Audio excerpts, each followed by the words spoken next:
సైన్యం M117 chopper నుంచి helicopter జారిపడింది. కానీ ఎవరికి ఏమీ జరగలేదు. ఎటువంటి ప్రాణ నష్టమూ జరగలేదు. అదేంటి హెలికాప్టర్ జారిపడితే ఏమీ కాకపోవడం ఏంటి అని అనుకుంటున్నారా? అయితే అసలేం జరిగిందో ఇప్పుడు చూద్దాం.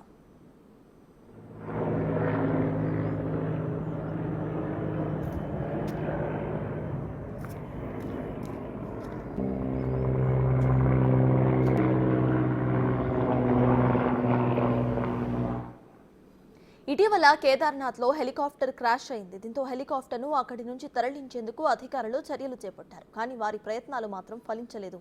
క్రాస్ అయిన హెలికాప్టర్ను తాడు కట్టి సైన్యం Mi-17 చాపర్తో తరలించేందుకు ప్రయత్నించారు. కానీ కొంతమేర వరకు హెలికాప్టర్ను తీసుకువెళ్లినా ఆ బరువుకు తాడు తెగిపోయింది. దీంతో కొన్ని వేల అడుగుల నుంచి హెలికాప్టర్ మరోసారి లోయలో పడిపోయింది. అది అప్పటికే క్రాష్ అయిన హెలికాప్టర్ కాబట్టి అందులో ఎవరూ ఉండకపోవచ్చని భావిస్తున్నారు. ప్రాణాపాయం కూడా జరిగి ఉండకపోవచ్చని అంటున్నారు.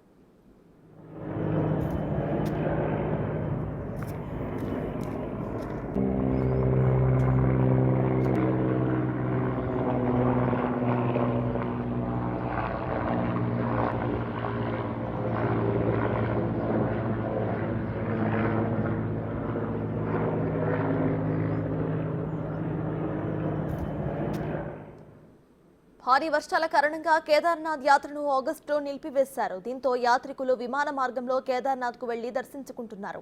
ఈ క్రెస్టల్ హెలికాప్టర్ను యాత్రికులను తరలించేందుకు వినియోగించేవారు.